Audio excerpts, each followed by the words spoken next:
હમણાંની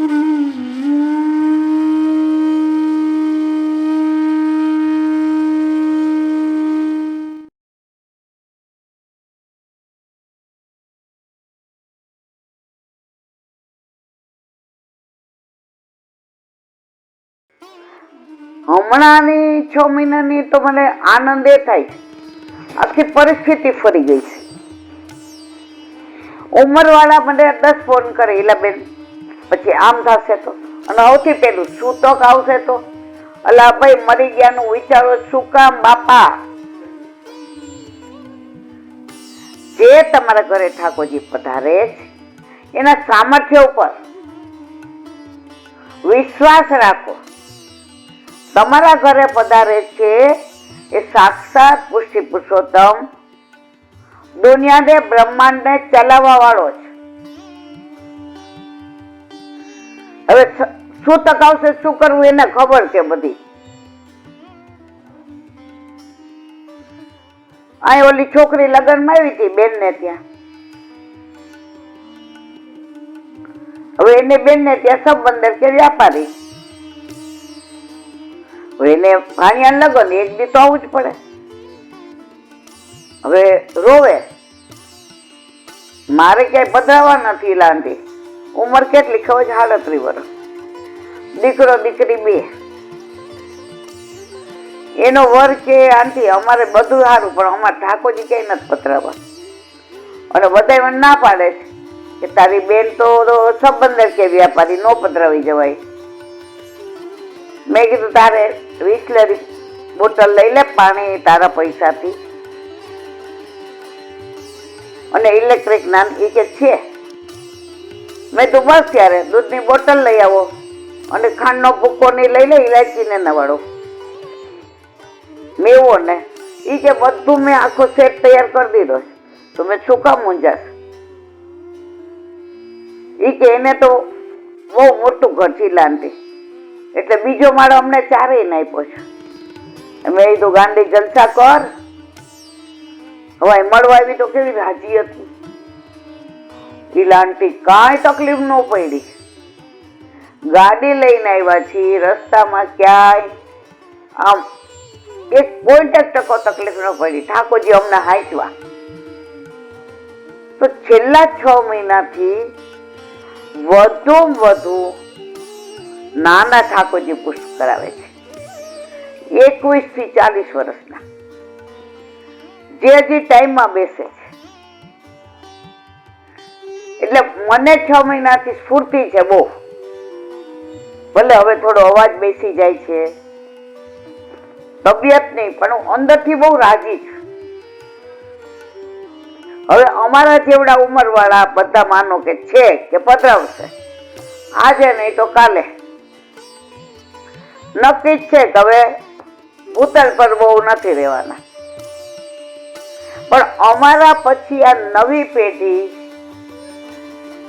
જે હરખથી ઠાકોરજી પધરાવે છે,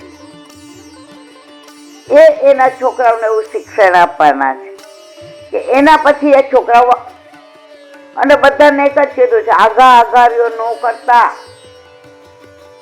તમે નાના છો, હવે બહુ તો દીકરો તારો બીજામાં હોય, બાલ મંદિરમાં હોય કે છોકરી 5માં હોય. આઘારીઓ નાય ધોઈને આવો, મારા દીકરા ચોખ્ખા કપડા પહેરી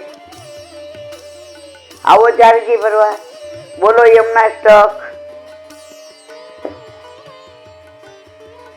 હવે ચારેજી જલ હોય, સ્કૂલેથી આવે, મમ્મી ચારેજી જલ રાખ્યો છે, કાંઈ કેવું પડે છે. એ સંસ્કાર આગળ આવશે. આપણા સુધી શું હતું? આપણે કહીએ ઝારીજી કેમ ભરવા? છાની માની ભર, ભણેલી છો ખબર છે. કોઈએ કઈ સમજાયું જ નહીં. અડતી નહીં, હાથ ધોયા, આ ગેસ ને અડતી નહીં, તું ઠાકોરજી ને ખાંડ ને અડી. 2 વાગ્યા સુધી સેવા ચાલે, 2 વાગ્યા સુધી આ જ વાત હોય. બેટા જો આ ઠાકોરજી કેવા સરસ લાગે છે, જો આજે મજાના પીળા વસ્ત્રોનો શેરો દઈરો જો, કાલે ગોકુળનાથજી પ્રાગટ્ય ઉત્સવ છે ને કેવા પ્રસંગ છે. એક વાર દૂરથી કરશે, 2 વાર, ત્રીજી વાર બસ ચરણ સ્પર્શ કરાવો. ઘરમાં માહોલ સર્જાશે ને. છોકરાઓ જે અત્યારે બીજા બાજુ વળી ગયા છે, અત્યારના 60% આપણા યુવાનો બીજી બાજુ વળી ગયા છે. કારણ કે ત્યાં આવો રી આવો, મંગળ ગાવો રી ગાવો, અહીંયા આગો જાતો નહીં, એમાં ને એમાં બધા વળી ગયા છે. આજે અમે નાના હતા ને તો અમને એવું થતું હતું કે પરણીને કોઈ દી ઠાકોરજી પૂછ નથી કરાવવા.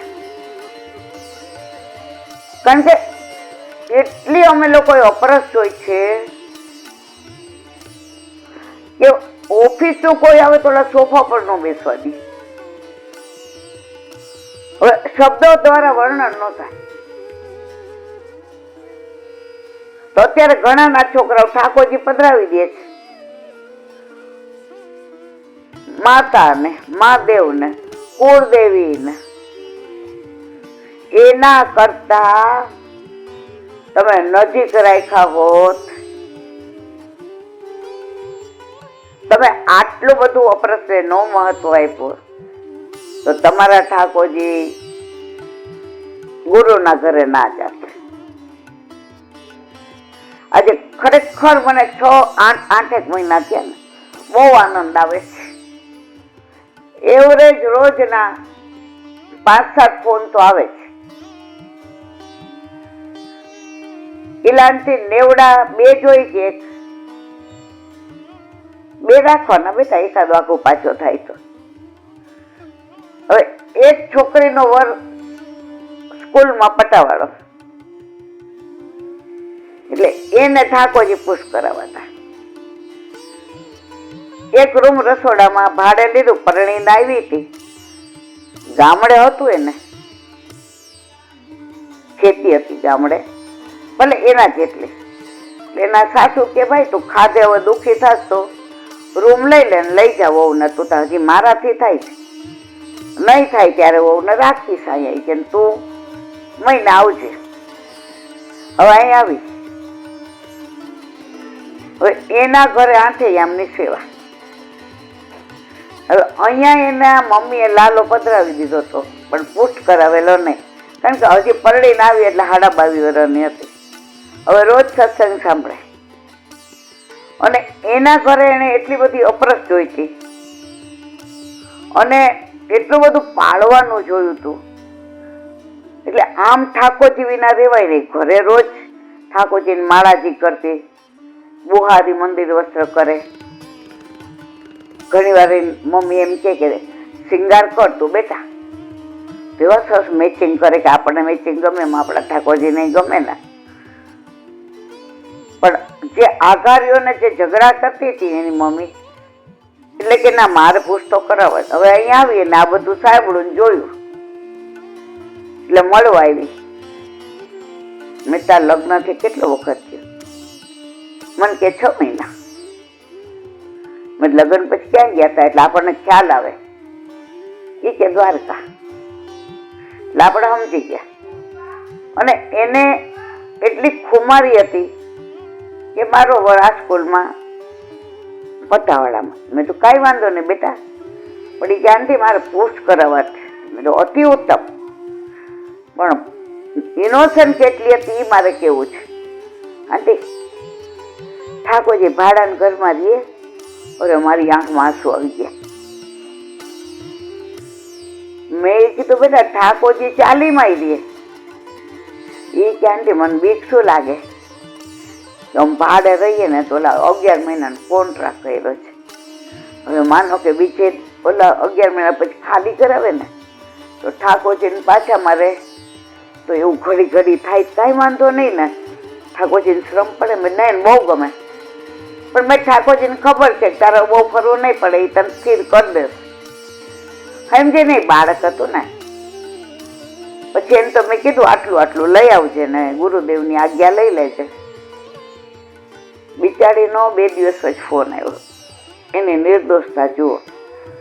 એ કે નેવડો લઈ આવી, સિંહાસન લઈ આવી અને ઈલાંટી હું ચાંપીજીમાં જ રાખીશ. મેં તો કાંઈ વાંધો નહીં.